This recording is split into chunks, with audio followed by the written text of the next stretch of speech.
আমি এত বড় একজন লিডার, আমি এত বড় একজন খলিফা, আমি এই জন্য ডুকরে ডুকরে কান্দি। আমার মনে হয় মাঝে মাঝে আমার মধ্যে অহংকার ঢুকে পড়ে, আমি মনে হয় জাহান্নামী হয়ে যাচ্ছি। চোখের পানি ফেলে ফেলে কাঁদতেছেন, শিশুর মতো ডুকরে ডুকরে কেঁদে আকাশের দিকে তাকায় দোয়া করতেছেন, আল্লাহ তাআলা শোনো, তোমার এই দুনিয়ায় যত বান্দা আছে প্রত্যেকটা বান্দাকে তুমি যদি জান্নাতের ঘোষণা দিয়ে যদি যে কোনো একটা বান্দাকে যদি জাহান্নামের ঘোষণা দিয়ে দাও, আমার কাছে মনে হচ্ছে এই মুহূর্তে আল্লাহ সব জান্নাতে চলে যাবে। জাহান্নামের তালিকায় তুমি একজন বান্দাকে যে রেখে দিয়েছো, সেই বান্দার নাম ওমর ছাড়া মনে হয় পৃথিবী তার দ্বিতীয় কেউ হবে না। কি পেরেশান তারা ছিলেন। মুনাফিকের তালিকা আছে এক সাহাবীর কাছে, আমার নবী দিয়েছেন, তার কাছে সকাল সন্ধ্যা ওমর ফারুক যেতেন, গিয়ে বলতেন, হুযায়ফা দেখো তো মুনাফিকের তালিকার মধ্যে আমার নামটা কয় নম্বরে আছে। কি দুনিয়া নিয়ে তারা, আখিরাতকে নিয়ে তারা পেরেশান ছিলেন, দুনিয়াকে তারা তুচ্ছ করেছেন। সাইয়েদনা আবু বকর সিদ্দিক রাদিয়াল্লাহু আনহুর নাম সবাই তো শুনেছেন, সবাই কয় নাম্বার খলিফা বলুন? আসতে বলবেন না, কয় নাম্বার খলিফা? এক নাম্বার খলিফা তিনি ছিলেন। আমার বন্ধুগণ, যখন তার খেলাফত আমল চলছিল, তিনি মাঝে মাঝে ঘর থেকে বের হয়ে জনগণকে দেখার জন্য যেতেন। এক রাতে তিনি বের হয়েছেন খালি পায়ে, হেঁটে বের হয়েছেন, খালি পায়ে হাঁটতেছেন।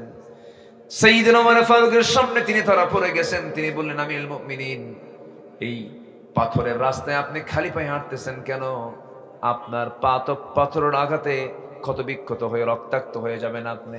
আপনি জুতা কেন পড়ছেন না এত গভীর রাত্রিতে? আপনি কেন খালি পায়ে চলতেছেন এই জনপদে?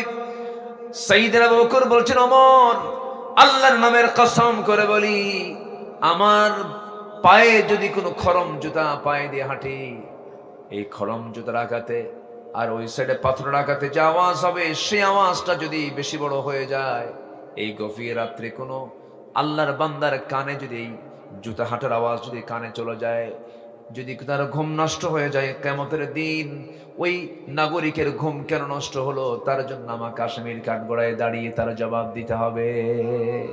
আল্লাহু আকবার বলবেন না? আর এখনকার আতিপাতি নেতা একটু শোডাউন করে, সামনে 50 পিছনে 50 হোন্ডা মোটর সাইকেল নিয়ে স্লোগান দিয়ে দিয়ে আসতেছে। এমন শিক্ষা ইসলাম শিখায় নাই, ঠিক কিনা? ওমর রাষ্ট্রীয় সফরে বের হয়েছেন মদিনা থেকে, কয়টা উট নিয়ে? একটা উট নিয়ে বের হয়েছেন। বের হয়ে সাথে একজন সফর সঙ্গে নিয়েছেন, সেই ভৃত্য রওনা করেছেন। মাঝখানে গিয়ে বলতেছে, এই ভৃত্য এইদিকে আসো, তুমি আমার উটের পিঠে চড়ো, আমি উটের লাগাম ধরি। লজ্জায় ভেঙে পড়েছেন তিনি। এটা কি বলেন আমিরুল মুমিনিন? আপনি লাগাম ধরবেন, আমি ভৃত্য, আমি উটের পিঠে চড়বো? অসম্ভব ব্যাপার। এক ধমক মারলেন, ধমক মেরে বললেন, এই, আমি ওমর আর তুমি, তোমার চোখ দুইটা আমার চোখ দুইটা, তোমার কান দুইটা আমার কান দুইটা। আউযু বিল্লাহি মিনাশ শাইতানির রাজীম। বিসমিল্লাহির রাহমানির রাহিম।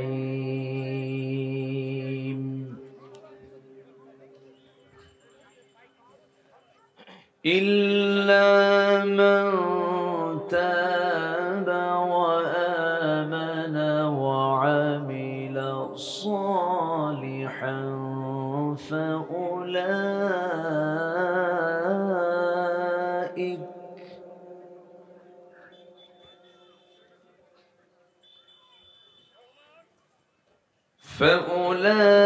فأولئك يبدل الله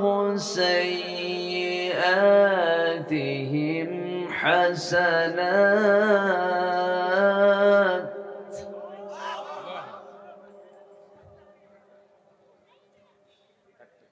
وكان الله غفورا رحيما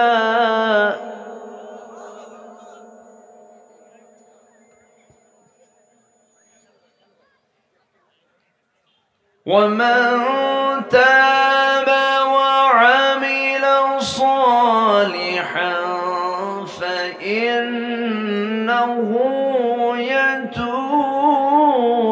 إلى الله متابا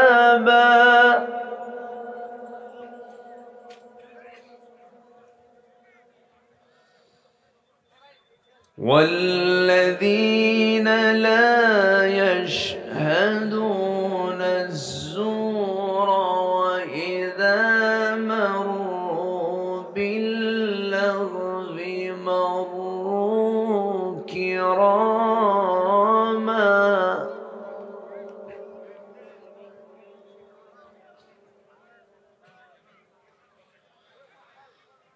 والذين إذا ذكروا بآيات ربهم لم يخروا عليها صما وعميانا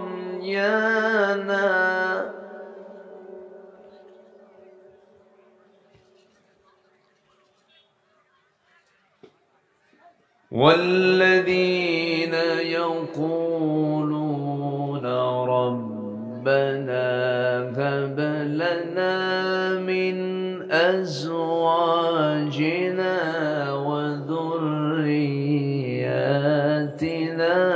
قرة أعين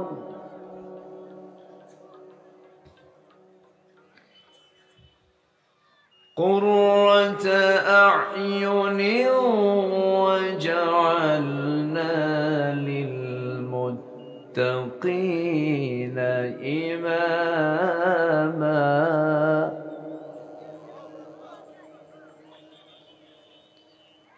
الله أكبر بسم الله الرحمن الرحيم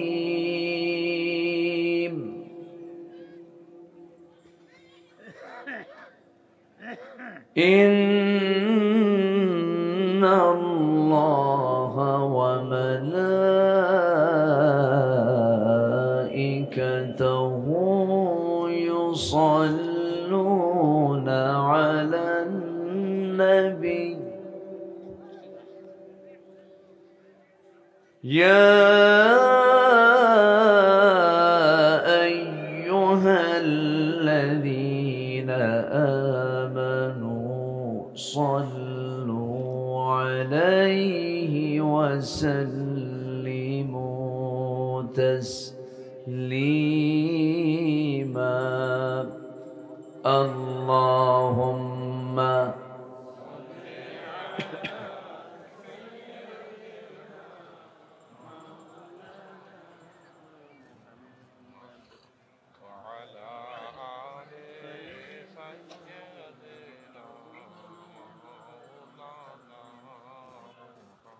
একটু আওয়াজ দিয়ে নবীর প্রেমে মাতোয়ারা হয়ে জবান খুলে জোরালো কণ্ঠে সবাই বলুন আল্লাহুম্মা সাল্লি আলা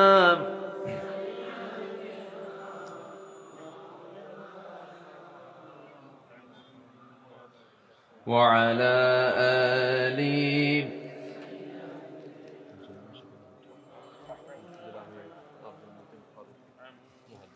সবাই বলুন বালাগাল উলা বিকামালিহি কাশাফাত তুজা বিজামালিহি হাসনাত জামিউ খিসালিহি সাল্লু سورة يوسف بدار حكمة لقمان ما قارئ قرآن باري يهدي لساد ما بلغ العلا بكماله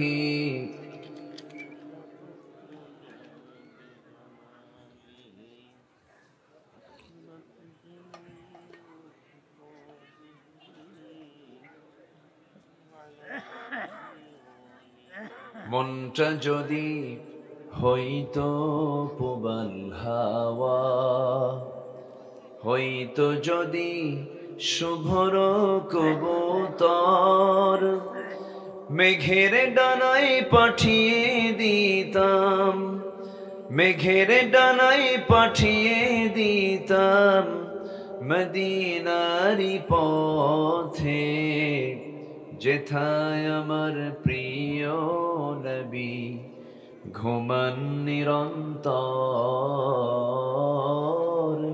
যেথায় আমার প্রিয় নবী ঘুমান নিরন্তর। সবাই বলি সাল্লাল্লাহু আলাইহি ওয়াসাল্লাম।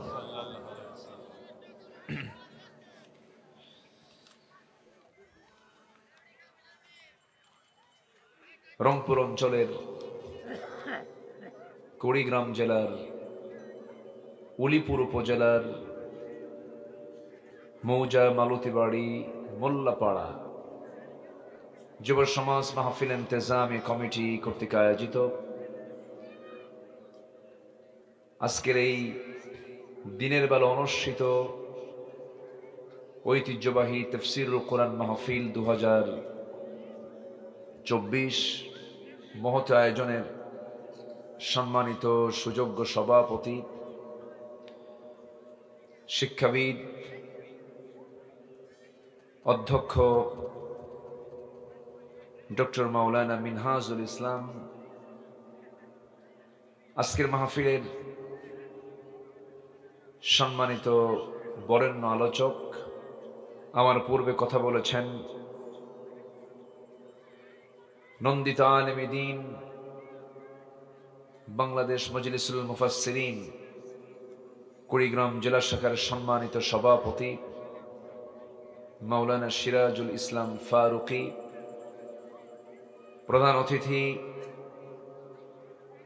বিশিষ্ট রাজনীতিবিদ জনাব আব্দুল খালেক সাহেব, আজকের মাহফিলের বরেণ্য অতিথিবৃন্দ, বিশেষ করে আমার পাশে বসে আছেন মজলুম জননেতা, দীর্ঘ সময় জুলুমের শিকার হয়ে যে মানুষগুলো অত্যাচারিত হয়ে অত্যাচারের জাতাকলে পিষ্ট হয়ে এখনো টিকে আছেন মজবুত হয়ে, অধ্যাপক মাওলানা মশিউর রহমান হাফিজাহুল্লাহ, আজকের মাহফিলের বরেণ্য অতিথিবৃন্দ, হযরত উলামায়ে কেরাম, ফদলায়ে ইজাম, সামনে উপস্থিত, দূরে কাছের বিভিন্ন স্থান থেকে ছুটে আসা কালেমার ঝান্ডাবাহী, তাওহীদের পতাকাবাহী, দ্বীন ইসলামের নরসারদুল বীর মুজাহিদ, প্রাণ প্রিয় সম্মানিত দ্বীনি ভাইরা, আড়ালে বসে আছেন শ্রদ্ধেয়া সম্মানিতা মা বোনেরা, আলোচনার সূচনায় আনুষ্ঠানিকতার মধ্য দিয়ে আমার পক্ষ থেকে আবারও দিল খোলা সালাম, আসসালামু আলাইকুম ওয়া রাহমাতুল্লাহি ওয়া বারাকাতুহু। সবাই কেমন আছেন বলুন তো?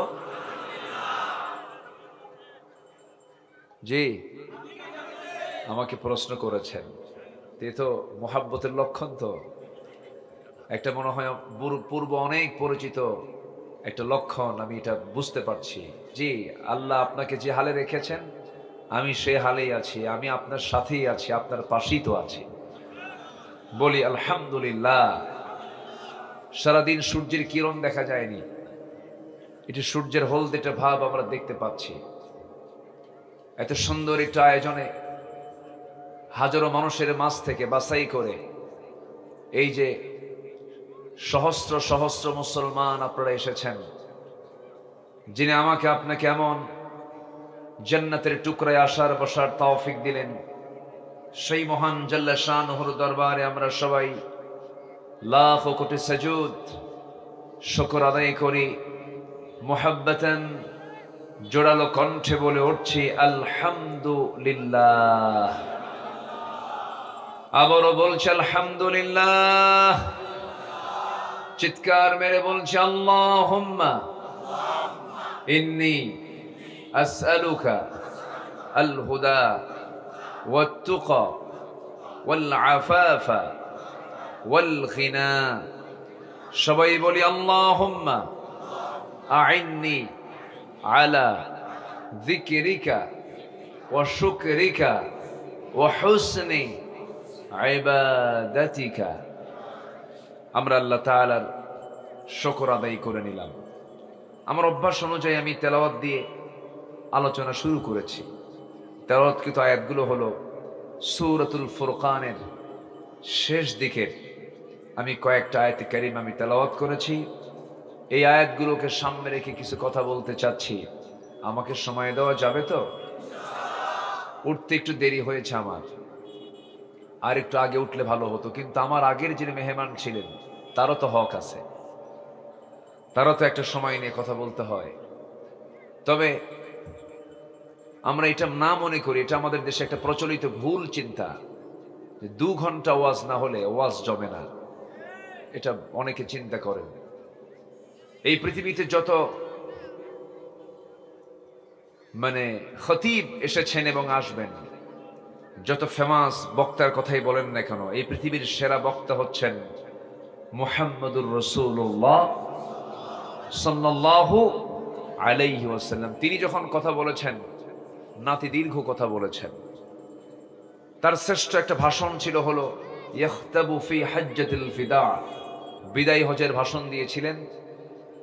এবং যে টাইম তিনি সেদিন নিয়েছিলেন 1.25 লক্ষ সাহাবীর সামনে, 1,25,000 সাহাবী সামনে, 1,25,000।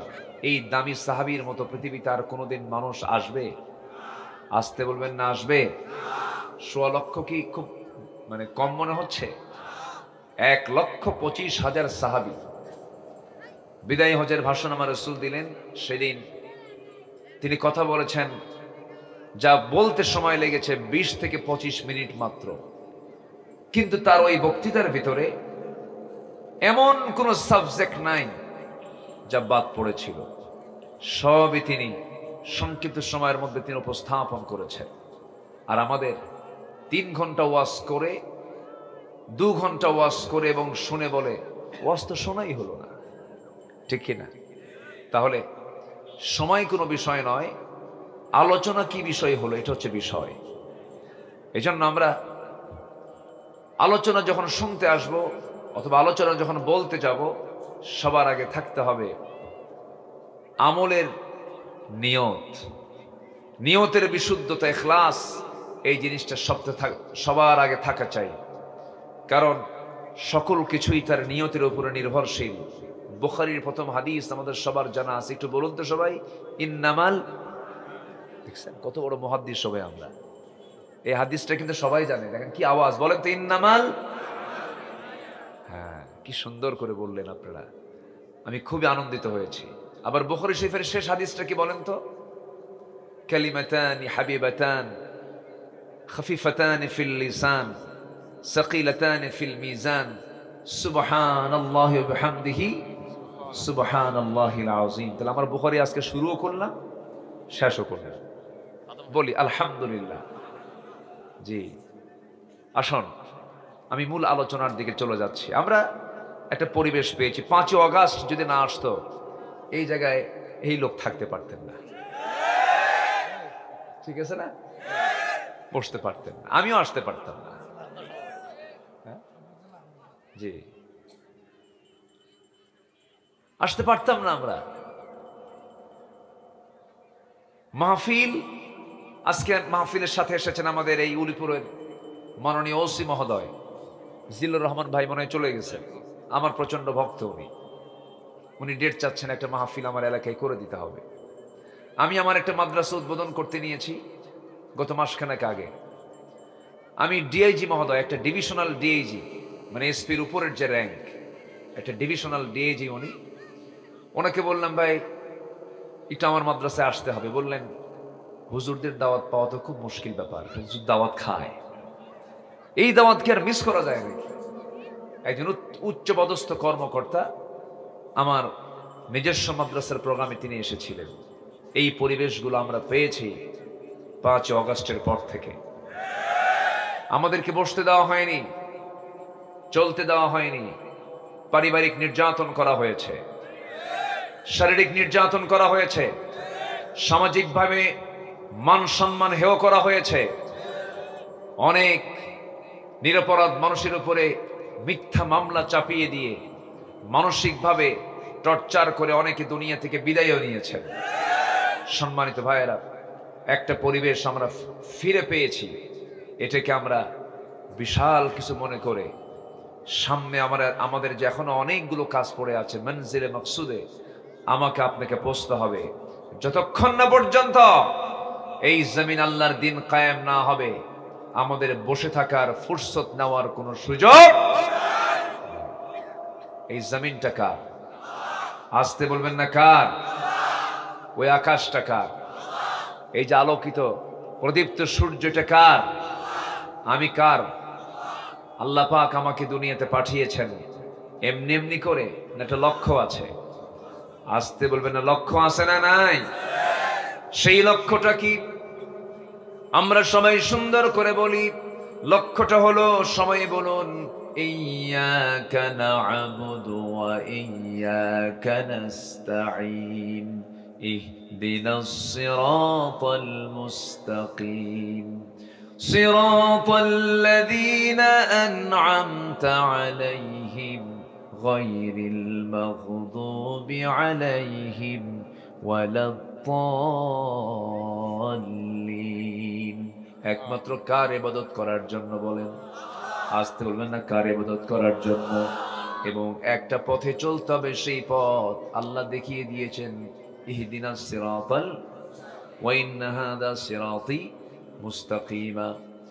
এই একটা সঠিক পথে আমাকে আপনাকে চলতে হবে, দিনকে মেনে চলতে হবে। আল্লাহ এই লক্ষ্যে দুনিয়াতে আমাকে আপনাকে পাঠিয়েছেন। আমার বন্ধুগণ, দুনিয়া ছেড়ে সবাই একদিন চলে যাব, কেউ বাঁচার জন্য আসি নাই। দুনিয়া থেকে যখন তখন আমরা বিদায় নিয়ে নেব, কিন্তু সবচাইতে বড় বিষয় হলো আখিরাতের জন্য আমি কি জমা করেছি, এটাই হলো সবচাইতে বড় চিন্তার বিষয়। আল্লাহ বান্দাকে সতর্ক করে আরেক জায়গায় জানিয়ে দিচ্ছেন, যারা পারেন ঠোঁট মিলিয়ে বলুন, ইয়া আইয়ুহাল্লাযীনা আমানু তাকুল্লাহা ওয়াল তানজুর নাফসুম মা কদ্দামাত লিগাদিন ওয়াত্তাকুল্লাহ ইন্নাল্লাহা খাবীরুম বিমা তা'মালুন। জোরে বলুন আল্লাহু আকবার। ঈমানদারেরা, তোমরা আল্লাহকে ভয় করো এবং লক্ষ্য করে দেখো আগামীকালের জন্য তুমি কি পাথেয় সংগ্রহ করতেছো, পরকালের জন্য তুমি কি জোগাড় করতেছো। আমার বন্ধুগণ, আল্লাহ চান না কোনো বান্দা জাহান্নামে যাক, আল্লাহ চান প্রত্যেক বান্দা জান্নাতে যাক। কিন্তু বান্দা জাহান্নামে যাবে আল্লাহর দোষে না বান্দার দোষে? বান্দার দোষে বান্দা জাহান্নামে চলে যাবে। একটা প্রশ্ন আমি করি, বলুন তো, আল্লাহ আমাকে বেশি ভালোবাসেন না আমি আল্লাহকে বেশি ভালোবাসি? অনেকে চিন্তায় পড়ে গেছেন, কি বলি হুজুর, এত চাইলাম আল্লাহরে, আল্লাহ একটা ছেলে সন্তান দাও, আল্লাহ দিলই না, আল্লাহ মানে কেমনে বেশি ভালোবাসে? হয়তো এরকম অনেকে চিন্তা করতেও পারেন, কিন্তু বাস্তব সত্য হলো, এই পৃথিবীতে কেউ আমাকে সেই পরিমাণ ভালোবাসে না যে ভালোবাসা আল্লাহ আমাকে বাসেন। বলি সুবহানাল্লাহ। তাহলে আমাকে সবচেয়ে বেশি ভালোবাসেন যিনি, তিনি কে? তিনি কে? আমরা তাকে দেখেছি কিন্তু কি শুনেছি? বলেন, আমরা তাকে দেখেছি কিন্তু শুনেছি তিনি আছেন না নাই? তবে আমরা দেখবো একদিন গিয়ে, কোথায়? আসতে বলে, যে আল্লাহ জান্নাতে ধরা দিবেন, সে আল্লাহ দুনিয়াতে কেন ধরা দিলেন না? প্রশ্ন তো আসতেই পারে। নাস্তিকদের প্রশ্নের সাইজ তো বিভিন্ন ধরনের। যে চোখ দিয়ে আমি জান্নাত দেখবো আল্লাহ তাআলাকে, সেই চোখ দিয়ে তো আমি দুনিয়াতে আল্লাহকেও দেখতে পারতাম, দেখবো না কেন? সম্মানিত ভাইয়েরা, আল্লাহ তাআলা এই পৃথিবীতে সবচেয়ে শ্রেষ্ঠ মানুষকে পাঠিয়েছেন আল্লাহর পয়গম্বরদের। এর মধ্যে একজন পয়গম্বর ছিলেন, তিনি হচ্ছেন তোতলা নবী, রাগী নবী, মুহাজির নবী এবং খুব দাপুটে নেতা ছিলেন। সেই নবীর নাম কি বলুন তো? ওয়াজের কি করব? সবাই জানে, হাদিসও জানে। এখন আয়াতের দিকে যাচ্ছি, সবাই সবকিছুই জানেন। বলি আলহামদুলিল্লাহ। জানার পরেও তো আমরা এটা মনে করে দেওয়ার জন্য বলি। মজা আছে না নাই বলেন তো? ইমাম সাহেব প্রত্যেক নামাজে কোন সূরা দিয়ে শুরু করে? এরকম কি আপনারা বলেন এত এক সূরা পড়ো কেন, এরকম বলেন? মজা আছে না নাই? আচ্ছা আমার বন্ধুগণ, আমার ভাইয়েরা একটু কান লাগাবেন, মনোযোগ দিয়ে শুনবেন। সেই নবী যে নবী আল্লাহকে এই চর্মচক্ষু দিয়ে দেখার চেষ্টা করেছিলেন কিন্তু পারেন নাই, তুর পাহাড় পর্যন্ত গিয়েছিলেন। তুর পাহাড়ে গিয়ে তিনি মুসকে মুসকে হাসি মেরে বলছে, আল্লাহ তুমি ভাবছো আমি এই জায়গায় পর্যন্ত আসবো না? আমিও কম নই, আমি আসছি, আমি তোমাকে দেখতে চাই। আল্লাহ বললেন তারানি, তুমি আমাকে দেখতে পারবে না, না আমি তোমাকে দেখবই। শেষ পর্যন্ত পারলেন না। আল্লাহ রাব্বুল আলামিন তার নূরের তাজাল্লি যখন প্রকাশ করে ফেললেন, মুসা আলাইহিস সালাতু ওয়াস সালাম সেন্সলেস হয়ে পড়লেন। অর্থাৎ এখান থেকে প্রমাণিত হয় এই দৈহিক কাঠামো দিয়া, জান্নাতি দেহ দিয়া আল্লাহকে কখনো দেখা সম্ভব নয়। আল্লাহকে দেখতে হলে জান্নাতি পরিবেশের উপায় নাই, জান্নাতি পরিবেশ ছাড়া কোনো উপায় নাই। তাহলে আমরা দেখবো আমরা আল্লাহকে তৃপ্তি ভরে কোথায় বলেন? আসতে কোথায় দেখবো? কোথায় দেখবো? বিড়ি খায়া বলেন, বিড়ি খায়া? বিড়ি খাওয়া লোক আমার দেশে কম না বেশি? আবার মাহফিলে এসে প্রশ্ন করে, হুজুর বিড়ি খাওয়া কি জায়েজ আছে? উনি জায়েজের চেষ্টায় আছে। হ্যাঁ, জর্দা ওটা ওর খালাতো ভাই। হ্যাঁ ওই তো একই জিনিস তো, গুল জর্দা আর কি বিড়ি, সবগুলো দুই পাতা না এক পাতা? এই তো নাম একটু ভিন্ন। এই তো কেউ ডাইরেক্ট মারে, কেউ একটু আগুনে পুড়ে খায়। এই তো যা বলবো সোজা বলবো। হুজুর খাইলো না কি খাইলো এটা আমার দেখার বিষয় না, বলতে হবে তো। পান খান, আপনি খান, পান খান, সমস্যা কি? পান পাতা তো রস স্টমাকের জন্য ভালো, কিন্তু সেই পানের সাথে আবার হাকিমপুরি রহমতুল্লাহ আলাইহি খান কি? প্রশ্ন তো এই জায়গায়। জানেন অপচয়টা কি জিনিস? অপচয় কার ভাই? অপচয় কি বলেন? অপচয়কারী কার ভাই বলেন তো? বিড়ি খাওয়া কি মিত ব্যয়? এটা কি জরুরি ব্যয় বলেন তো? বলেন জরুরি ব্যয় মনে হয় এটা? তাহলে কি এটা? কি বলেন? বলেন কি এটা? অপচয়। দেশ স্বাধীনতার পর থেকে নিয়ে আজ পর্যন্ত যতজন অর্থমন্ত্রী বাজেট পাশ করেছেন, প্রত্যেকটা বাজেটে বিড়ির দাম বাড়ছে, বাড়ছে। কিন্তু যারা বিড়ি খাইছে, যারা বিড়ি খায়, তারা কয় প্রয়োজনে বাড়ি বিছে খাম পারা। কি মুশকিল! এটা কম বাজেট নয়, কিন্তু শত শত কোটি টাকা মানুষ উড়ায় দেয়, উড়ায় দেয়। ধোঁয়া কি করে? ধোঁয়া কি হয়? উড়ে চলে যায়। এটা কি অপচয় নয়? এই জাতি যদি সচেতন হতো, এই কোটি কোটি টাকা যেটা উড়ে দেওয়া হয়, এটা দিয়ে কি লক্ষ লক্ষ পরিবারের মৌলিক চাহিদা, তাদের খাদ্যের চাহিদা পূরণ হতো কি হতো না? কি টানা টান, এক টানে ধোঁয়া 3 তলায় পাঠায়। কি যে মজা পায় আল্লাহ জানে। রাগ করলেন নাকি আপনারা? রাগ করতেছেন না তো? যারা বিড়ি খায় তাদের বউরা যে কেমনে থেকে আমার তো বুঝি আসে না। পচা পচা গন্ধ, আমার ভাল লাগে না, আমার মাথা ঘুরে। সম্মানিত ভাইয়ের, আল্লাহ সকল নেশা থেকে জাতিকে হেফাজত করুন। জান্নাত যেতে হলে বিড়ি খাই যাবো জান্নাতে? নামাজ না পড়া? কয় ওয়াক্ত নামাজ পড়বো আমরা? কিন্তু আমার দেশে নামাজি বেশি না বেনামাজি বেশি? বলেন নামাজি না বেনামাজি? বেনামাজি বেশি। কেন? এটা তো হওয়ার কথা ছিল না। যে দেশে 90% মুসলমান, সেই দেশে বেনামাজি কেন বেশি হতো? কেন বেশি হবে? এর মূল কারণ হলো 53 বছর যে নেতৃত্ব আমরা দেখেছি, অধিকাংশ নেতাগুলোই ছিল বেনামাজি। অধিকাংশ নেতাগুলো ছিল বেনামাজি। দলীয় জনসভা, দলীয় প্রোগ্রাম সবকিছু করেছে, নামাজের কোনো আহ্বান করে নাই, কর্মীদেরকে নামাজের কথা বলে নাই। যে দলের নেতা তার কর্মীকে নামাজের কথা বলে না, দ্বীনের কথা বলে না, কোরআন শেখার কথা বলে না। যে দলের নেতা তার কর্মীর হাতে মদের বোতল তুলে দেয়, নারী তুলে দেয়, জেনা তুলে দেয়, ওই সমস্ত নেতৃত্বের মুখে আমরা জুতা মারি, থুতু মারি। সব দেখেছি আমরা। কেউ চালাইছে 25 বছর আমার দেশ, কেউ চালাইছে 16 বছর, কেউ চালাইছে 9 বছর। মঈনুদ্দিন ফখরুদ্দিনরা কয়েক বছর সব দেখা শেষ। এরা মুসলমান ছিলেন কিন্তু এরা ইসলাম দিয়ে দেশ চালান নাই। অতএব আমরা আগামীর দেশ দেখতে চাই, সবাই কোরআনের দেশ রাজি আছেন? কারা কারা হাত উঁচু করে দেখা।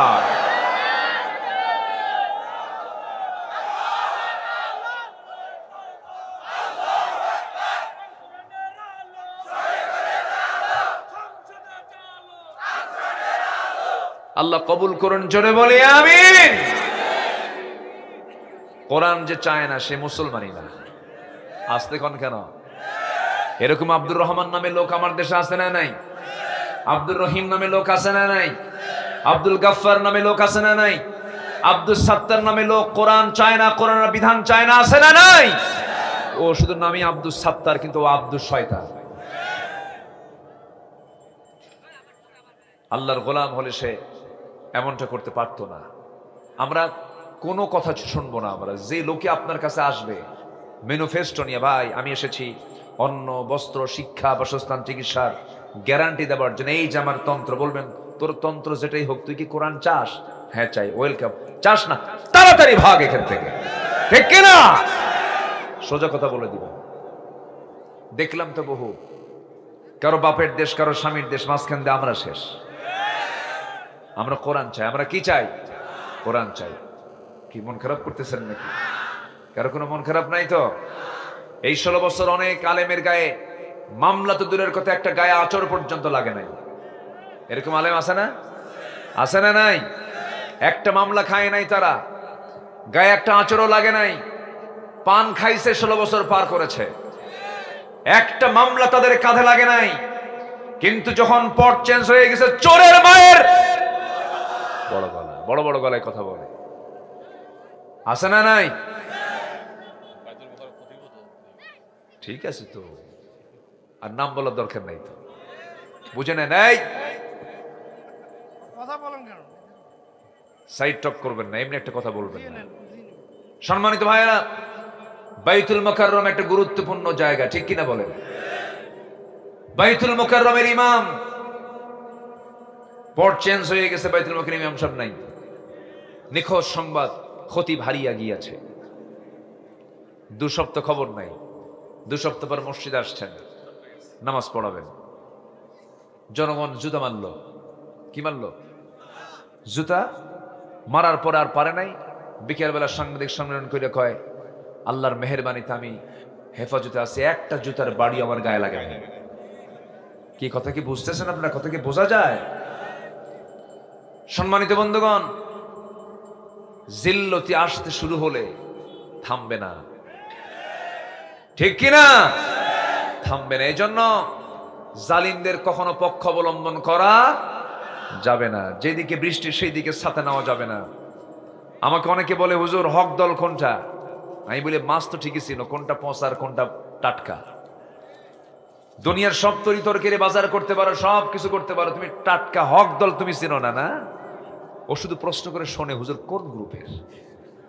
বুঝলেন? ও ঠিকই কি ইসলামী দল করে না, কিন্তু ও আরেকটা দল করে, কিন্তু প্রশ্ন করে, হুজুর আপনি কোন গ্রুপ? অর্থাৎ কোন দলটা শ্রেষ্ঠ দল আপনার কাছে মনে হয়? কোনটা হক দল? সাধারণ মানুষ না জানলেও বাতিল কিন্তু ঠিকই হককে চিনতে পারে। তো সবচেয়ে বেশি চিনে কারা? বাতিলরা। চিনছিল 5 আগস্টের 5-6 দিন আগে। এদেশে কত ইসলামী দল, একটা দল নিষিদ্ধ হয়নি। হয়েছে? নিষিদ্ধ হয়েছে না। এবং এদেশে কোন নন ইসলামী দলও নিষিদ্ধ হয়নি। শুধু একটা দলকে তারা নিষিদ্ধ করতে চেয়েছিল। তারা ভেবেছিল আমরা এটাকে নিষিদ্ধ করতে পারলে সফল হয়ে যাব, কিন্তু ওরা ভাবে নাই ইসলাম কারো বাবার নয়, ইসলাম হচ্ছে আল্লাহ। ইসলামকে নিষিদ্ধ করতে গিয়ে ওরা নিষিদ্ধ হয়ে গেছে। অঙ্ক বুঝে নেন। অঙ্ক একেবারে ভেঙ্গে দিতে হয় না, অঙ্ক বুঝে নিতে হয়। ক্লিয়ার? আসতে বলে ক্লিয়ার। এতগুলো জীবন দিল, আল্লামা সাইদির মতো মানুষকে তারা কেমনে দুনিয়া থেকে বিদায় করে দিল। ইচ্ছা করলে উনি বলতে পারতেন, আমি দল ছেড়ে দিলাম, আমার ছেড়ে দাও, ছেড়ে দেওয়া হতো। ওনাকে প্রস্তাব দেওয়া হয়েছিল, আপনি দল ছেড়ে দেন, আপনি রাজকীয় পরিবেশে থাকবেন, আপনাকে মুক্ত করে দেওয়া হবে। তিনি বলেছেন, সারেন্ডার করব আরশ আজিম আল্লাহ তাআলার কাছে। আরশ আজিমের অধিপতি কার কাছে? আল্লাহর কাছে। দুনিয়া থেকে বিদায় নিয়েছেন, বাতিলদের সামনে তিনি মাথা নত করেন না। কিন্তু মাথা নত করার মতো বহু লোক আমার দেশে আছে না নাই? আছে। এগুলো বুঝে নিতে হবে। আমার দিকে তাকান। আল্লাহ তাআলা বলছেন, বান্দা আমি তোমার গুনাহগুলোকে সওয়াব দিয়ে পরিবর্তন করে দেব। এত বিশাল একটা অফার, সুবহানাল্লাহ। এত আসতে বললেন। আল্লাহ কি বলতেছেন? তুমি যা গুনাহ করেছো সমস্ত গুনাহ আমি আল্লাহ সাইয়্যাতকে হাসানাত দিয়ে সওয়াব দিয়ে পাল্টায় দেব। কিছু কাজ করে আসো, সেই কাজগুলোকে আমরা শিখে যাব। আসতে বলে শিখে যাব। জোরে বলি ইনশাআল্লাহ। আমার কাছে কুড়িগ্রামটা খুব ভালো লাগে, কিন্তু আসতে পারি না। একটা পকেট জেলা তো শেষ মাথা, রাস্তা ফুরায় না। এই যে আবার ফারুকি ভাই কখন থেকে ফোন দেওয়া শুরু করছে। ইনিও আমার ভাই, ওনার শ্বশুরও আমার ভাই, বুঝলে? ইন্নামাল মুমিনুনা ইখওয়া। যখন ওনার শ্বশুরকে যখন ডাক দিই, ভাই কেমন আছেন? ভালো। এদিকে কই, ভাই কেমন আছেন? ভালো। খুব ভালো, সুন্দর কথা বলছিলেন। অনেক লম্বা দূরের পথ, কিন্তু এই এলাকায় ঢুকলে মনে হয় এই এলাকার মানুষগুলো কত সুন্দর সাদামাঠা মানুষ, অল্পতেই তৃপ্তি। বলি আলহামদুলিল্লাহ। কোনো হাই খাই নাই, কোনো টেনশন নাই, খুব সুন্দর নিরিবিলি পরিচ্ছন্ন জীবন। আল্লাহ কবুল করুন। জোরে বলি আমিন। দুই একটা আবু জেহেল তো থাকবেই, এটা না থাকলে কি আর খেলা জমে? ওই যে কইছে, কয়ে গেছে একজন খেলা হবে, ও যে কই যে থাকলো আল্লাহ জানে। তৃতীয় আসমান না চতুর্থ আসমান না আন্ডারগ্রাউন্ডে কই যে গেছে আল্লাহ জানে। রাগ করতেছেন আপনারা? রাগ করতেছেন? আমাদেরকে কথা বলতে দেওয়া হয়নি তো, আমরা তো কিছুই বলি নাই। সম্মানিত ভাইয়েরা, 2018 সালে আমাকে ধরা হলো, কোনো কারণ নাই। ধইরা থানায় নিয়ে ওসি সাহেব বলে, হুজুর আমি আপনার খুব ভক্ত, ওয়াজ শুনি, কান্দি, উপায় নাই, চাকরি বাঁচান ফরজ, ধরে আনছি। জেলে যান, নির্বাচন পরই বের হয়ে আসবেন। তো বললাম, আপনি কেন আমাকে ধরলেন? কি হুজুর চাকরি থাকবে না আমার? চাকরি বাঁচান তো ফরজ আমার। আমি বললাম, ইমান বাঁচান নফল। ইমান বাঁচান নফল নাকি? ইমান বাঁচানো ফরজ। ঢুকলাম জেলখানায়। এক মুরব্বী আমারে দেখে লম্বা একখান সালাম দিয়ে বলে, হুজুর আপনি জেলখানায় ঢুকছেন, খুব খুশি হয়েছি। তো বললাম, খুশি হলেন কেন? বলতেছে, খুশি হব না, আপনার ওয়াজ শুনতে যাই, কত দূরে বসে থাকি, মন এত চায় কাছে যাব, মুসাফা করব, কোলাকুলি করব, পারি না। আপনি এত কাছে ধরা পড়ছেন, এর থেকে আনন্দের দিন থাকতে পারে নাকি? থাকে না কেন? দেন তাও কয় ঠিক। এরপরে বললাম, চাচা আপনার বয়স 85 বছর, এই 85 বছর বয়সে আপনি কেন জেলখানা নাতিপতি থুইয়া কেন এখানে কেন? বলে যে আমারে মামলা দিছে, কি আমি নাকি বোমা হামলা করছি, বোমা হামলা। বলতেছে, বলো তো বাবাজি, এই বুড়া বয়সে আমার এই ভাঙ্গা হাত নিয়া আমি যদি বোমা মারতে যাই, বোমা কি জায়গা মতো পড়বে না আমার মাথার উপরে পড়বে? এইরকম করে নিরপরাধ মানুষদের উপরে যে অত্যাচারগুলো চালানো হয়েছে, তার ফলাফল হলো আজকের এই ফলাফল। আজকের ফলাফল একটাই, তাদের রোগ ছিল ক্ষমতা ছাড়া যাবে না। তাদের রোগ কয়টা ছিল বলেন? কি ছাড়া যাবে না? কিন্তু ক্ষমতার মালিক কে? ক্ষমতার মালিক কে? ফেরনের রোগ ছিল কয়টা? ফেরনের রোগ ছিল কয়টা? কি ছাড়া যাবে না? ক্ষমতা ছাড়া। তাহলে মিল আছে না নাই? ফেরন পৃথিবীতে বেঁচে ছিল 1600 বছর, এরা ছিল 16 বছর। দেখেন সংখ্যার মিল আছে না নাই?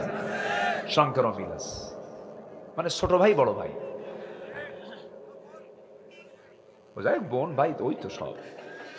একটু কইছে আপনি, উনি আবার লোকমা দিয়ে ঠিক করে দিল, যাক সমস্যা নাই। আচ্ছা, তাহলে আল্লাহ পাক কি ওয়াদা করলেন? বান্দা তোমার আমি গুনাহগুলোকে সওয়াব দিয়ে পাল্টায় দেব।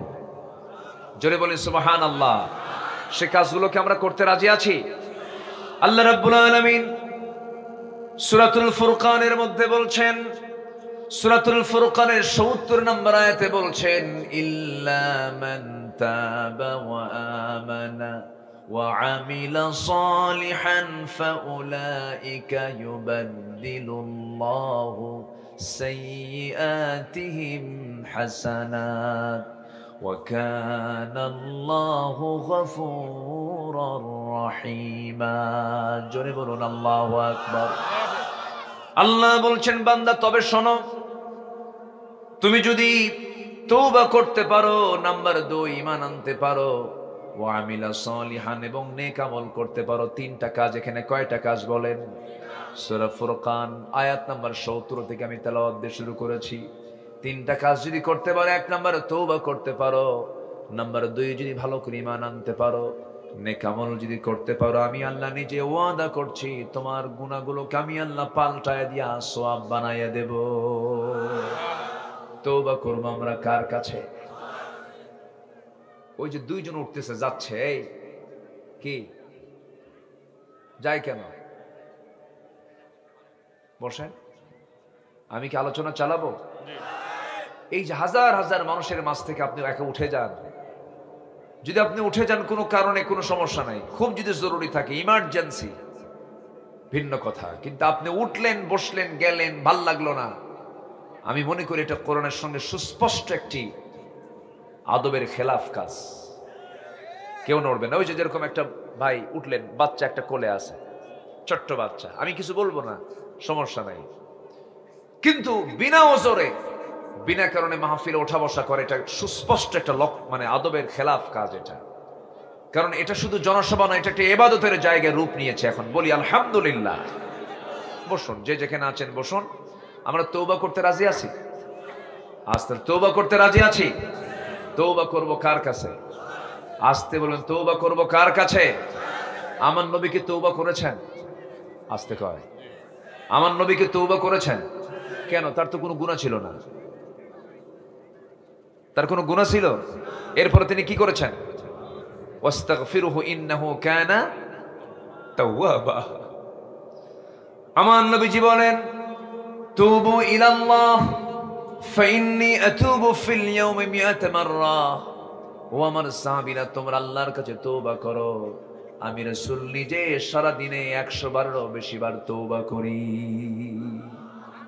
আমার নবীজি তওবা করেছেন, চোখের পানি ফেলে ফেলে কেঁদেছেন।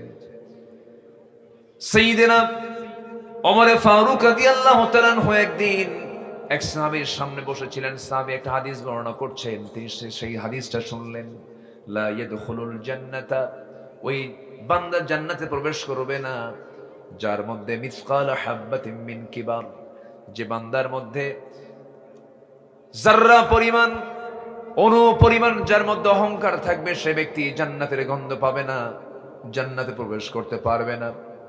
এই হাদিস শোনা মাত্রই তিনি ছোট্ট বাচ্চার মতো তিনি হাওমাও করে কান্নাকাটি শুরু করে দিলেন। বলা হলো, ওমর কান্নাকাটি কেন করো, কি হয়েছে? তিনি সবাইকে বলে ফেললেন, শোনো, অর্ধ দুনিয়ার শাসনকর্তা আমি, মাঝে মাঝে আমি যে শাসনকর্তা, মাঝে মাঝে আমার কাছে কেমন যেন লাগে।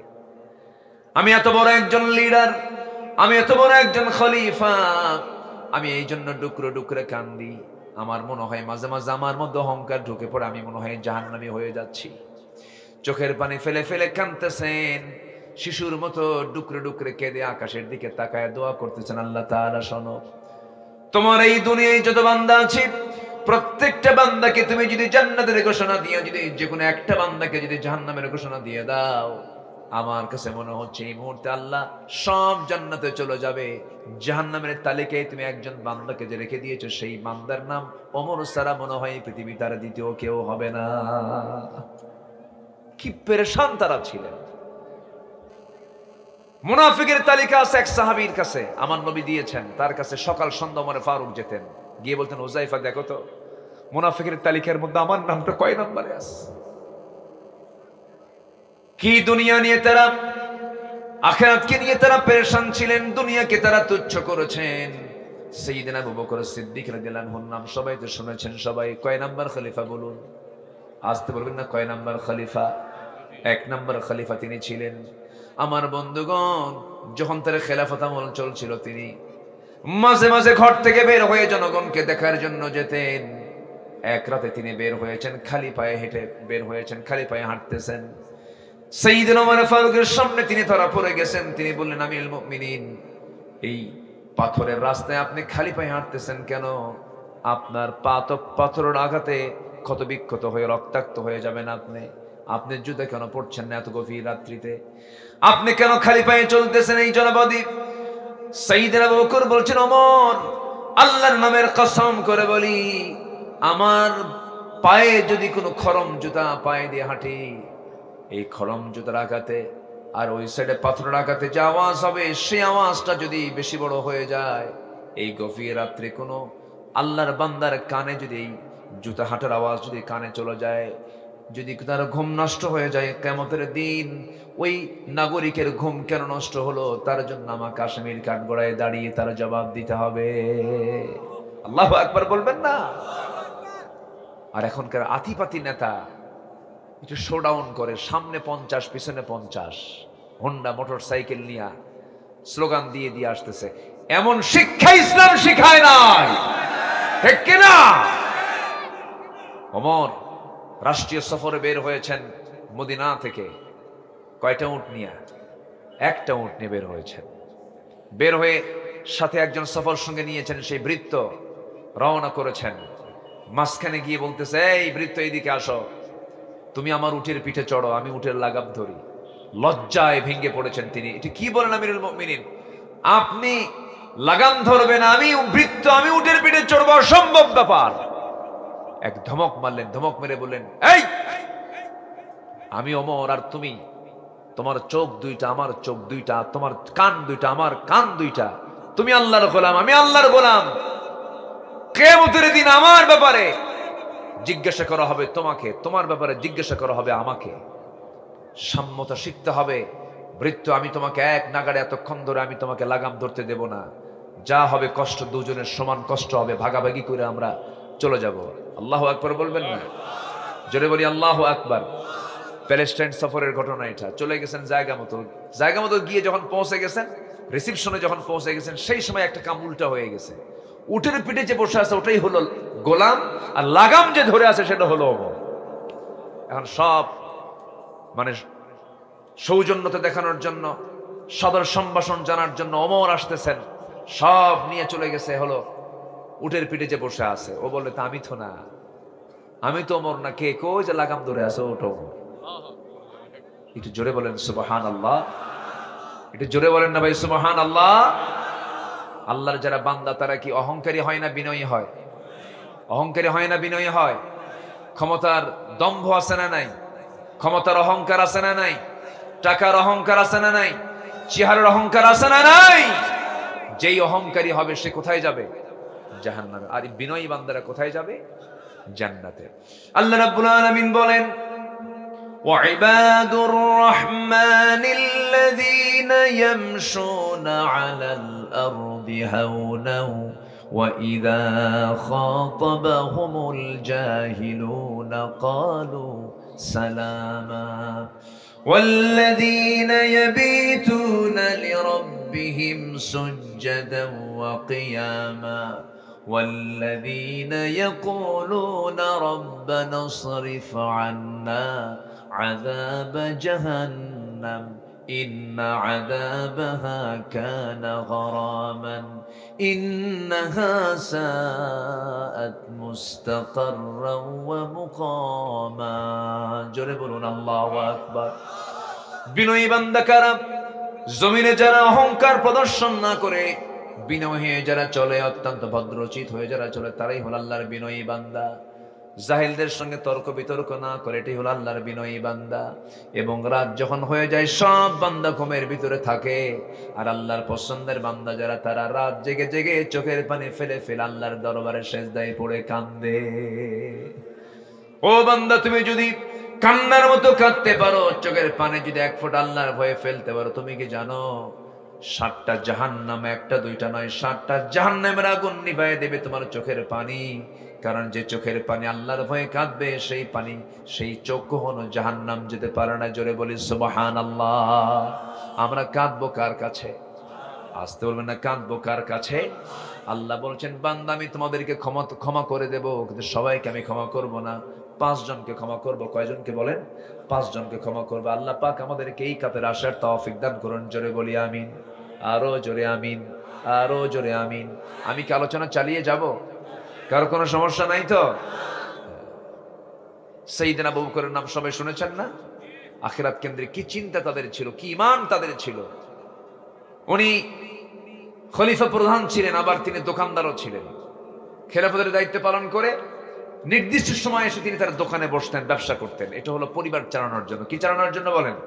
পরিবার চালানোর জন্য। বসে আছেন, এক কাস্টমার এসে বলতেছে, খলিফা আবু বকর, আমার এই কাপড়টা কয়েক মাস আগে আমি কিনেছিলাম তোমার কাছ থেকে, কিন্তু কাপড়টা আমার পছন্দ হয় না, কাপড়টা তুমি ফেরত নিয়ে নাও। সাইয়েদনা ওমর ফারুক কিচ্ছু বললেন না, ফেরত নিয়ে নিলেন। কাপড়টা ফেরত নিলেন, কাপড়টা ফেরত নিলেন, টাকাটা দিয়ে দিলেন, সব কমপ্লিট হয়ে গেল। কিন্তু যখন ওই লোকটা যখন চলে গেল, ওই কাস্টমার যখন চলে গেল, তার সামনে থেকে ডুকরে ডুকরে কাঁদতেছেন, চোখের পানি ফেলে ফেলে কাঁদতেছেন আবু বকর সিদ্দিক রাদিয়াল্লাহু তাআলা আনহু। সাইয়েদনা আবু বকর যখন কান্নাকাটি করছিলেন, এমন সময় তার সঙ্গে থাকা কিছু দ্বীনি ভাইরা সবাই বলে ফেললেন, আমি আমাদের আমিরুল মুমিনিন, আপনি কান্নাকাটি করছেন কেন, কেন কাঁদতেছেন? সামান্য একটা কাপড় আপনার কাছে ফেরত দিয়ে গেছে, এই ফেরত দেওয়ার পরপরই আপনি কেঁদে ফেললেন, আপনি টাকা ফেরত দিলেন বলে কাঁদতেছেন নাকি? তিনি বলছেন, আল্লাহর নামের কসম করে বলি, আমি এই জন্য কান্দি না, আমার কান্নার কারণ হলো আমি এই জন্য কাঁদতেছি, আমি আবু বকর, তোমরা আমাকে প্রথম খলিফা বলো, তোমাদের কাছে আমার সম্মান বড়, আমার মর্যাদা বড়, কিন্তু আমি এই মুহূর্তেই চিন্তা করতেছি, আমি যেদিন মরে যাব, কিয়ামত চলে আসবে, হাসরের ময়দান চলে আসবে। হাসরের ময়দানে যখন আল্লাহ তাআলা আমাকে আস্তে করে নাম ধরে ডাক দিবেন, আবু বকর এই দিকে আসো। কি হলো?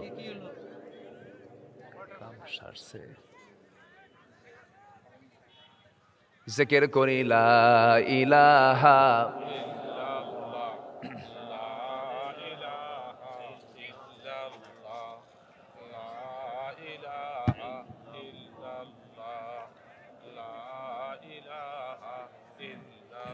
আরো জোরে লা ইলাহা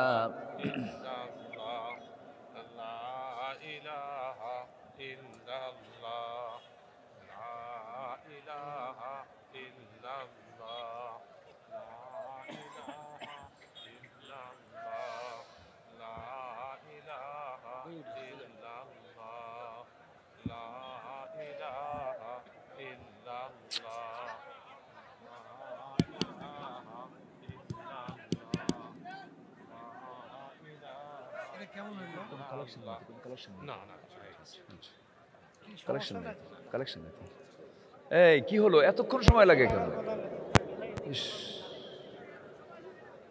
সুন্দর প্রোগ্রামটাকে নষ্ট করে ফেললো এরা।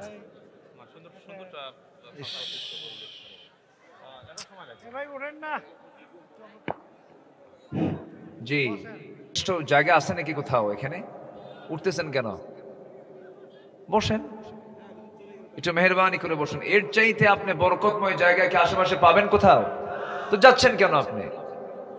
আমরা এখানে নামাজ পড়বো তো, জোরে বলি ইনশাআল্লাহ। এটা কি নামাজের জায়গা নয়? এই জায়গা কি নামাজের জায়গা নয়? জামাতে নামাজ পড়লে কি সওয়াব হবে না? তবে যাচ্ছেন কেন? বসেন। সামান্য 2 মিনিট সহ্য যদি না হয়, হাসরে আপনি 50,000 বছর থাকবেন কেমনে? একটু বসেন না। কত সময় চলে যায়। রাত 3টার দিকে গত 3 বছর আগে আমাকে এক লোক ফোন দিয়ে বলে, হুজুর আমি আপনার খুব ভক্ত আলোচনা, আমি 3টায় উঠছি হুজুর, তাহাজ্জুদ পড়ছি হুজুর, 3:30টায় খেলা আছে বিশ্বকাপ, আমার দল আর্জেন্টিনা যেন জিতে। রাত কয়টার দিকে? 3:30টা। এত সময় যদি এদিক সেদিক ব্যয় করতে পারি, হাটে ঘাটে মাঠে চা চক্রে, তো এই জায়গায় বসলে তো সওয়াব হবে রে ভাই। একটু বসেন। আলহামদুলিল্লাহ। কোন খলিফার কথা বলছিলাম বলেন তো? আবু বকর, ওমর, আল্লাহু আকবার। তিনি হাসরের ময়দানে গিয়ে কি জবাব দিবেন এই চিন্তায় বলছেন, শোনো, আমি কান্নার কারণ কি জানো? এই কাপড়গুলো ফেরত দিয়ে গেছে, এই জন্য আমি কান্দি না, আমি কান্না করছি আল্লাহ রাব্বুল আলামিন যখন আমাকে হাসরের ময়দানে সবার মধ্য থেকে আমাকে একা ডাক দিয়ে বলবেন, আবু বকর এইদিকে আসো। আমাকে আড়ালে নিয়ে যদি আমার আল্লাহ বলেন, আবু বকর এই যে তোমার নামাজ, এই যে তোমার জিহাদ, এই যে তোমার দান, এই যে তোমার সাদকা, এই যে তোমার রোজা, এই যে তোমার যাকাত, একটা ইবাদত, একটা কাজ আমার পছন্দ হয় নাই, আবু বকর আমি তোমাকে সব তোমার হাতে ফেরত দিয়ে দিলাম। আল্লাহ যদি আমার সঙ্গে এমনটা আচরণ করে ফেলেন, আল্লাহ যদি আমার হাতের সমস্ত আমলনামাগুলো ফেরত দিয়ে দেন, আমি আবু বকর সেই দিন কোথায় যাব? এই জন্য আমি কাঁদি। কি পেরেশানি তাদের মধ্যে কাজ করেছে। খেলাফতের দায়িত্ব পালন করতেছেন প্রথম খলিফা, তার ঘরের সঙ্গে একটা ঘর লাগানো ছিল। সেই প্রতিবেশীর মূল মুরব্বী দুনিয়াতে বেঁচে নাই, বুড়ি একজন মহিলা ওই বাড়িতে ছিলেন, তার ছেলেও নাই মেয়েও নাই। ওই বুড়ি মহিলা চোখে ভালো করে দেখেন না, কিচ্ছু রান্না বান্নাও করতে পারেন না, তারা কাছাকাছি কেউ নাই। প্রত্যেকটা দিন, প্রত্যেকটা রাত্রিবেলা ফজর নামাজের একটু আগ দিয়ে আবু বকর সিদ্দিক তার ঘরের মধ্যে ঢুকতেন। ঘরের মধ্যে ঢুকে কাপড় চোপড় ধুয়ে দিতেন, তার প্রয়োজনীয় কাজ কারবারগুলো সম্পাদন করে দিতেন। এবং সাইয়েদনা আবু বকর সিদ্দিক রাদিয়াল্লাহু তাআলা আনহু ফজরের আগ দিয়ে তার সকল কাজগুলো সম্পূর্ণ করে দিয়া মসজিদে নববী থেকে তিনি নামাজের দায়িত্ব পালন করেছেন। আমার বন্ধুগণ, ওই মহিলার খেদমত করার জন্য কোন এক রাতের আধারে ওমরে ফারুক চলে আসলেন, দরজায় নক করলেন। মহিলা ভিতর থেকে বলছে, কে খেদমতের জন্য এসেছো? কিছুক্ষণ আগে তো একজন যুবক আমার খেদমত করে গেছে। সাইয়েদনা ওমর ফারুকের মনে মনে চিন্তা হলো, এই আমার এই এলাকার ভিতরে, আমার বন্ধুগণ, ওমর ফারুক চিন্তা করছেন এই এলাকার ভিতরে কোন বান্দা এমন খেদমত করতে পারে, আমাকে খুঁজে বের করতে হবে। খোঁজার জন্য তিনি তদন্ত কমিটি করলেন, কাউকে বললেন না, তিনি একাই চলে আসলেন। এই মহিলার খেদমতটা কে করে? 3 দিন 4 দিন ওই বুড়ির মহিলার ঘরের পাশে গিয়ে বসে থাকেন, আর কে আসে ধরতে পারেন না। তৃতীয়তম দিনে তিনি ধরে ফেলেছেন, চট করে কে যেন ঢুকতেছে, চট করে হাত ধরে বসলেন, ধরে দেখেন কেউ নন, তিনি হচ্ছেন প্রথম খলিফা আবু বকর। ধরে কেঁদে ফেললেন, বললেন, ইয়া আমিরাল মুমিনিন, সব কাজকে আপনি একাই করবেন নাকি? আমাদের কি করার সুযোগ দিবেন না? সঙ্গে সঙ্গে সাইয়েদনা আবু বকর বলছেন, ওমর, আমার খেদমত আমাকে করতে দাও, আমার প্রতিবেশীর হক আমাকে আদায় করতে দাও, কারণ কিয়ামতের দিন তোমার আমলনামা আমার পিঠে আসবে না, আমার আমলনামা তোমার পিঠে যাবে না।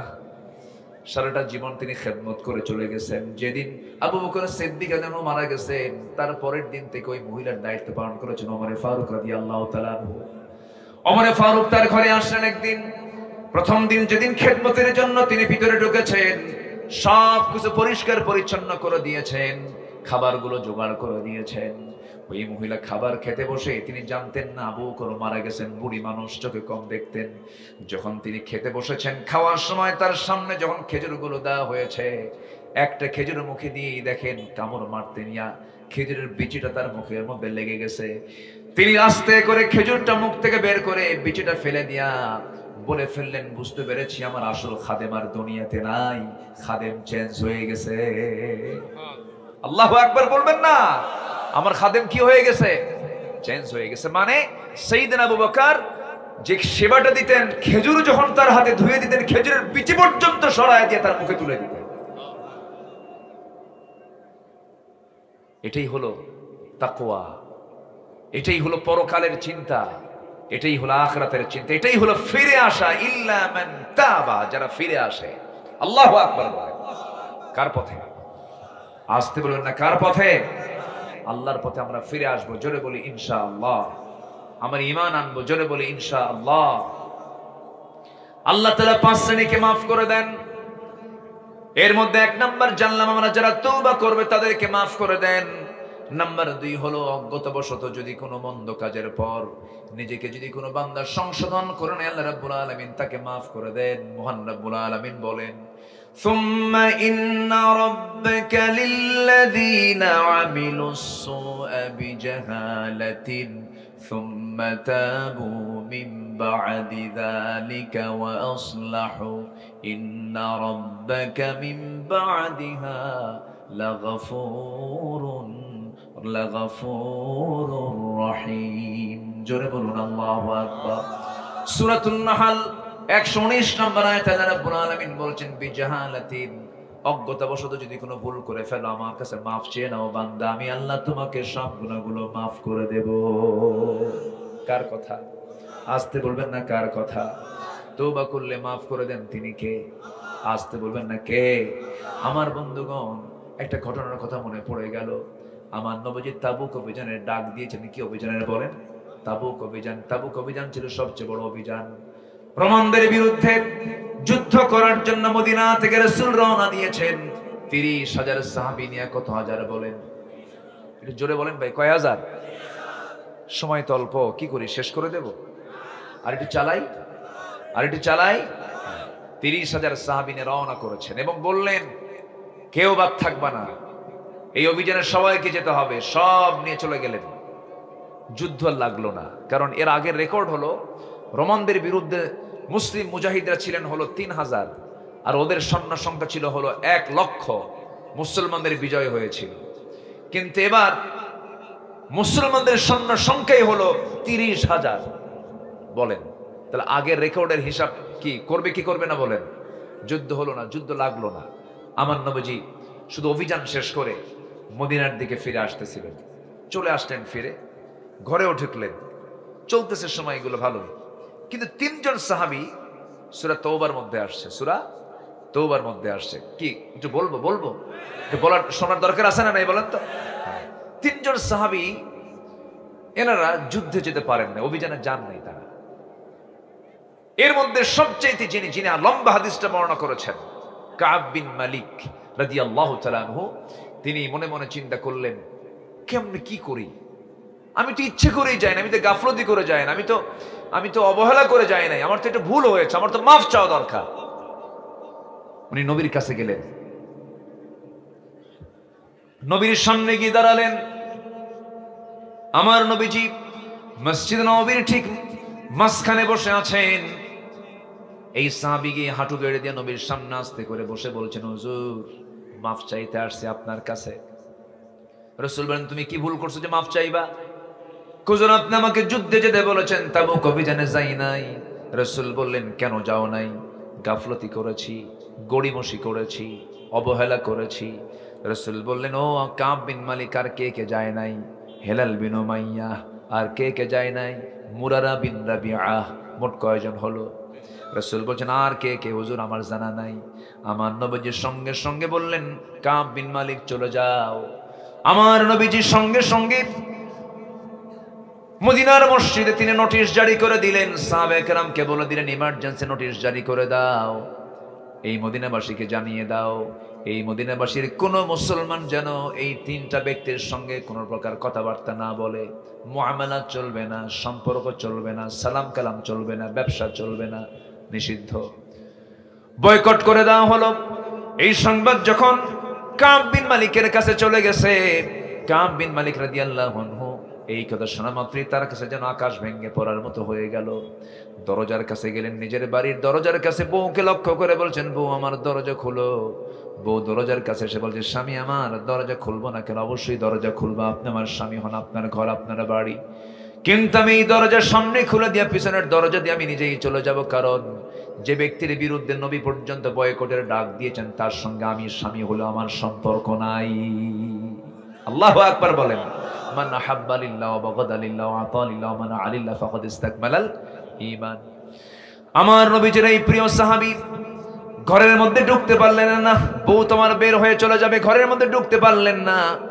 ঘরের দরজা থেকে তিনি আবার মুখটা ফিরায় নিয়ে বাইরের দিকে আসতেছিলেন। কলিজার টুকরা ফুটফুটে 2টা বাচ্চা, 11 বছরের 13 বছর ফুটফুটে বাচ্চা। এই বাচ্চাগুলোকে আদর করেন, প্রত্যেকদিন চুমাদান স্নেহ করেন।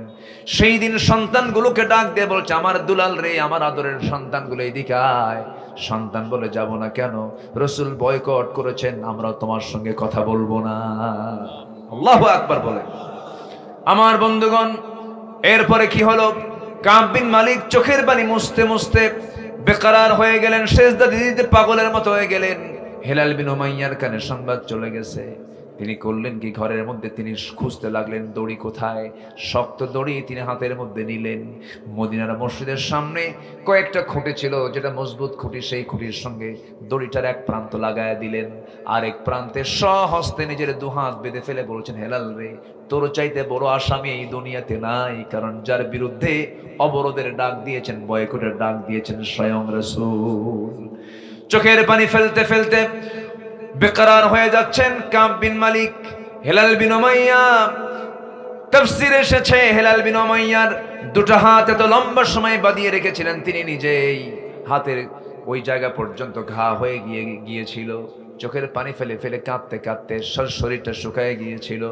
প্রায় দীর্ঘদিন যখন চলে গেল, ওইদিকে মুরারা বিন রাবিয়ার কানে সংবাদ চলে গেছে, পাহাড়ি এলাকায় চলে গেছেন। সেজদার মধ্যে পড়ে পড়ে কান্দেন, রোনাজারি করেন, তওবা করেন। এই তিন ব্যক্তির চোখের পানি আল্লাহর দরবারে এক পর্যায়ে মঞ্জুর হয়ে গেছে, কিন্তু আমার নবীজি তাদেরকে বয়কটের ডাক দিয়েছেন। এখন একটা প্রশ্ন হলো, আপনাকে বলি ভাইয়েরা, যে যুদ্ধে রাসূল গিয়েছিলেন 30,000 সৈন্য নিয়ে, সেই যুদ্ধ কি সংগঠিত হয়েছিল? আসলে হয়েছিল না। আর সংখ্যা কি একেবারেই কম নাকি? কত হাজার? যায় নাই কয়জন? মাত্র 3 জন। তাহলে মাত্র 3 জন গেল না, আবার ওই যুদ্ধ সেখানে সংগঠিত হলো না। কিন্তু আমার নবীজি ইচ্ছা করলে বলতে পারতেন, ঠিক আছে যেতে পারো না, এই যুদ্ধই তো হয় নাই, অথবা মাত্র এতগুলো সাহাবীর মধ্যে তোমরা 3 জন মাত্র যাও নাই, ছেড়ে দিলাম, মাফ করে দিন। কিন্তু ছাড়ছেন নাকি রাসূল? ছাড়েন নাই। কেন গেলে না? কেন তুমি গড়িমসি করলে? কেন তুমি অবহেলা করলে? এই চিন্তা মাথায় নিয়ে আমার নবীজি শক্ত অবস্থানে চলে গেলেন। দীর্ঘদিন চলে যাওয়ার পর 40 দিন যখন পার হয়ে গেছে, আমার নবীর কাছে ওহী নাজিল হয়ে গেছে। নবীর কাছে ওহী নাজিল হলো, আলা সালাসাতিল্লাযীনা খুল্লিফু, হে রাসূল, ওই 3 জন সাহাবী যারা পিছনে ছিলেন, আপনি যদিও তাদেরকে বয়কটের ডাক দিয়েছেন, কিন্তু আরশের মালিক আল্লাহ রাব্বুল আলামিন ইল্লা মান তাবা, যারা ফিরে আসবে, ওয়া আমানা ওয়া আমিলা সলিহান। অতএব ওই 3 জন সাহাবী যখন তওবা করে নিয়েছে, তাদের তওবা আল্লাহর দরবারে মঞ্জুর হয়ে গেছে। ইয়া রাসূলুল্লাহি, আয়াত নাজিল যখন হলো নবীর কাছে, ওয়ালা সালাসাতিল্লাযীনা খুল্লিফু, আমার নবীর আনন্দ দেখে কে? আমার নবী চিৎকার মেরে বলছে, ওমর তুমি কোথায়? তাড়াতাড়ি আসো, আমার কাব বিন মালিকের পক্ষে আয়াত নাজিল হয়ে গেছে। আমার নবীজি খুশি হয়ে গেলেন। আমার নবীজি খুশি হয়ে বলছেন, কাবকে তাড়াতাড়ি আমার কাছে নিয়ে আসো। দরজার কাছে ওমর ফারুক বলছেন, কাব বিন মালিক তুমি বাড়িতে আসো নাকি? এদিকে আসো। ভিতর থেকে বউ জবাব দেয়, যে লোকের খবর রাসূল রাখে না, সে লোকের খবর আমিও রাখি না। ওরে কাব বিন মালিকের স্ত্রী, আল্লাহ তাদের তওবা কবুল করে নিয়েছেন। কাব বিন মালিক যখন চলে গেছেন নবীর সামনে, আমার নবীজি তাকে জড়ায়া ধরলেন। জড়িয়ে ধরে বলছে, কাব বিন মালিক, আমি তোরে মাফ করি নাই, কিন্তু আমার আরশের মালিক আল্লাহ তাআলা তোরে মাফ করে দিয়েছেন। জোরে কোন সুবহানাল্লাহ। কিসের কারণে? আজ থেকে কিসের কারণে? কিসের কারণে? তওবা করার দরকার আছে না নাই? এখান থেকে একটা শিক্ষা হলো, দিন কায়েমের পথে একামত দিনের জন্য কোনো অলসতা করার কোনো সুযোগ। আসতে বলুন সুযোগ। সুযোগ নিলে আল্লাহ ধরছেন না, রাসূল ধরছেন না? ধরে ফেলেছেন। কি কষ্ট পাচ্ছেন নাকি আপনারা? আমার ভাইয়েরা, আল্লাহ তাআলা 5 জনকে মাফ করে দিবেন। 1 নাম্বার হলো আমরা শিখলাম তওবা। নাম্বার 2 হলো অজ্ঞতা বশত কোনো মন্দ কাজের দিকে যাওয়ার পরে সে যদি সংশোধন হয় না, আল্লাহ পাক তাকে মাফ করে দেন। নাম্বার 3 হলো নেককার ইমানদারদের জন্য আল্লাহ রাব্বুল আলামিন ক্ষমার ওয়াদা করেছেন। ক্ষমার কি করেছেন? ওয়াদা করেছেন, প্রমিস করেছেন। মহান রব্বুল আলামিন বলেন, ওয়া'আদাল্লাহুল্লাযীনা আমানু ওয়া আমিলুস সালিহাতি লাহুম মাগফিরাতুন ওয়া আজরুন আযীম। জোরে বলুন আল্লাহু আকবার। সূরাতুল মায়েদা আয়াত নাম্বার 9।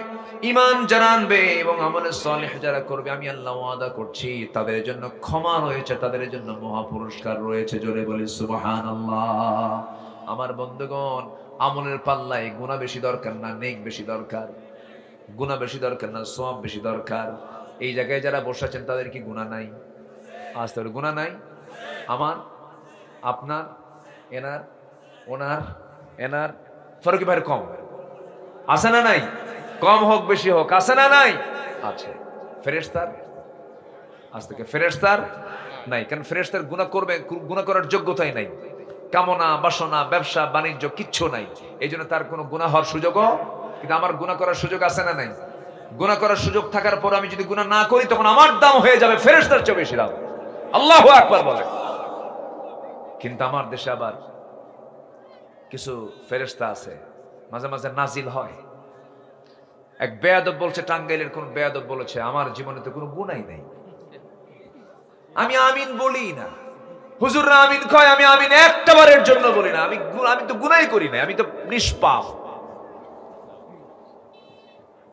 শুনুন, এই 16 বছর তারা আলেমদের তালিকা করেছে। এই 16 বছরে তারা হকপন্থীদের তালিকা করেছে। এখন আমাদের সময় এসেছে নাস্তিক মুরতাদদের তালিকা তৈরি করা, ঠিক কিনা? ওদের তালিকা তৈরি করতে হবে। ধরা খাইছে একটা বিচারপতি শামসুদ্দিন, কালা কইয়েন না, কালা তো আল্লাহ কালো বানায় দিছে, তাই না? আল্লাহর দান তো এটা, কালো বলি না, কিন্তু শামসুদ্দিন মানিক এই বদমাইশ 2 বছর আগে আমার নামেও সে তালিকা করেছিল, 116 জন আলিমের তালিকা করেছিল। কি লাভ হলো? 2 বছরের মাথায় পালানোর চেষ্টা করলো সিলেট দিয়া। সিলেটবাসী আবার খুব খেদমত করে, তো ওরা আপ্যায়ন খুব ভালো মতো আপ্যায়ন করছে, বিসি শুদ্ধ আউট করছে। যা তোরে খাসি বানায় দিলাম, যা। কি কষ্ট পাচ্ছেন নাকি আপনারা? শুনতে যদিও একটু কেমন যেন লাগছে, কিন্তু বাস্তবতা তাই। কোন দিনের শত্রুকে কখনো দয়া মায়া দেখানোর কোন সুযোগ তুমি আল্লাহর বিরুদ্ধে কথা বলবা, নবীর বিরুদ্ধে কথা বলবা, জিহ্বা টেনে ছিড়বো আমরা। জাহাঙ্গীরনগর ইউনিভার্সিটির কুখ্যাত ছাত্র ছিল, তার নাম মানিক। সে 100 জন নারীর জীবন নষ্ট করে ধর্ষণের সেঞ্চুরি করে মিষ্টি বিতরণ করেছিল। এই কুলাঙ্গার গুলো এখনো আছে, এদেরকে ধরে প্রকাশ্যে ঝুলায় মেরে রক্ত মাংস হাড় হাড্ডি কুত্তা বিলাই দিয়ে খাওয়ানো দরকার। রাজি আছেন কারা কারা? হাত উঁচু করে দেখা।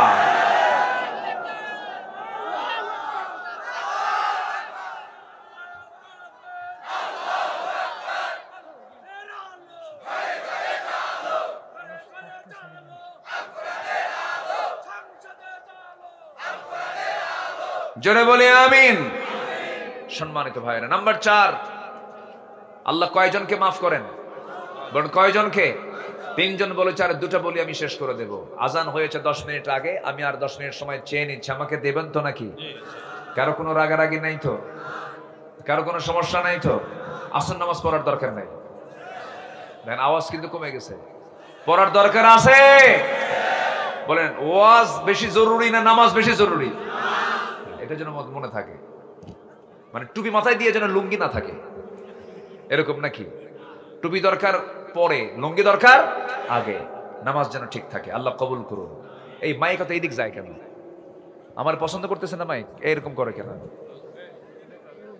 দেখেন না, লক্ষ্য করেন না এটা? সম্মানিত ভাইয়েরা, নাম্বার 4 হলো পাপাচারের পর যারা আল্লাহকে স্মরণ করে এবং জেনে শুনে গুনাহের পুনরাবৃত্তি না করে, অর্থাৎ গুনাহ করেছে, গুনাহ করার পর অনুতপ্ত হৃদয়ে চোখের পানি ফেলে কান্দে আর বলে, আল্লাহ জীবনে আর এই পাপ কাজে আমি আসবো না, আল্লাহ ওই বান্দাকে মাফ করে দেন। এই কথা বলেছেন আল্লাহ রাব্বুল আলামিন বিভিন্ন জায়গায়, বিশেষ করে সূরা আলে ইমরানের 135 নম্বর আয়াত এবং 36 নম্বর আয়াতে বলেছেন। আল্লাহ রাব্বুল আলামিন বলেন, ওয়াল্লাযীনা ইযা ফাআলু ফাহিশাতান আও যালামু আনফুসাহুম যাকারুল্লাহা ফাস্তাগফিরু লিযুনুবিহিম ওয়া মান ইয়াগফিরুয-যুনুবা ইল্লাল্লাহ ওয়ালাম ইউসিররু আলা মা ফাআলু ওয়া হুম ইয়ালামুন। জোরে বলুন আল্লাহু আকবার। উলাইকা জাযাউহুম মাগফিরাতুম মির রাব্বিহিম ওয়া জান্নাতুন তাজরি মিন তাহতিহাল আনহারু খালিদিনা ফিহা ওয়া নি'মা আজরুল আমিলিন। জোরে বলুন আল্লাহু আকবার। নাম্বার 5 হলো আল্লাহ রাব্বুল আলামিন সূরাতুল আহজাবের 35 নম্বর আয়াতে বলে দিয়েছেন, যাদের মধ্যে 10টা গুণ পাওয়া যাবে। আল্লাহ বলছেন কি সুন্দর করে, আ'আদাল্লাহু লাহুম মাগফিরাতুন ওয়া আজরান আযীমা। জোরে বলুন আল্লাহু আকবার। 10টা গুণ নিয়ে কথা বললে পরে 10 ঘন্টার প্রয়োজন হবে, অনেক লম্বা লম্বা কথা বলতে হবে। এই 5টা অপরাধ, 5টা কাজ যারা করবে আল্লাহ রাব্বুল আলামিন তাদেরকে মাফ করে দেওয়ার ওয়াদা করেছেন তিনি কে? সবাইকে 5 ওয়াক্ত নামাজ পড়তে রাজি আছেন নাকি? রাজি আছেন কারা কারা? একটা হাত তুলে দেখান তো দেখি। জোরে বলি ইয়া আল্লাহ। আরো জোরে বলি ইয়া আল্লাহ। আমাদেরকে 5 ওয়াক্ত সালাত আদায় করার তৌফিক তুমি আল্লাহ দিয়া দাও। জোরে বলি আমিন, আরো জোরে আমিন। হাত নামান। অনেক মা বোন মাহফিলে এসেছেন, মা বোনদের ব্যাপারে যে ওয়াজ করেছে এই ওয়াজ কি মা বোনদের জন্য কি আছে না? বলেন তো আছে না? নাই আছে। আমার মা সাথে একটা বিষয় আমি যোগ করে দেই, দিনের মাহফিল পর্যাপ্ত সময় পাওয়ার সুযোগ নাই, শুধু একটা বিষয়ে যোগ করে দিই। মেয়েদের সবচেয়ে বড় খারাপ দিক আজকের সমাজে, সেটা হলো মেয়ের আজকে মুসলমানদের সংস্কৃতি লালন না করে অন্য ধর্মের সংস্কৃতি লালন করে ইমান চরিত্র হারায় ফেলছে। বিশেষ করে পশ্চিমা এবং ভারতীয় চ্যানেলগুলো দেখে তাদের মতো চরিত্র গড়ে তুলতেছে আজকের আমার দেশের মেয়েরা। আমার মা এই সমস্ত অপসংস্কৃতির আগ্রাসনে নিজের জীবনকে ভাসায় দিবেন না। বিশেষ করে পর্দার বিষয়টা খেয়াল করতে হবে, সবার পরে না সবার আগে। দুলাভাইয়ের সঙ্গে দেখা করা জায়েজ নাই, দেখা করা জায়েজ আছে? দুলাভাইয়ের সঙ্গে দেখা করা জায়েজ নাই। দুলাভাই যদি হুন্ডাই তোলে, কিছু কিছু দুলাভাই আছে শালীরে হুন্ডাই তোলে কিন্তু বউরে হুন্ডাই তোলে না। এরকম দুলাভাই কিছু বদমাইশ আছে না? নাই বলেন তো। পিছনে দুলাভাই শালীকে উঠায় নাই, শালী এখন মনে মনে চিন্তা করে আমার বড় বোনের হাজবেন্ড না করি কেমনে।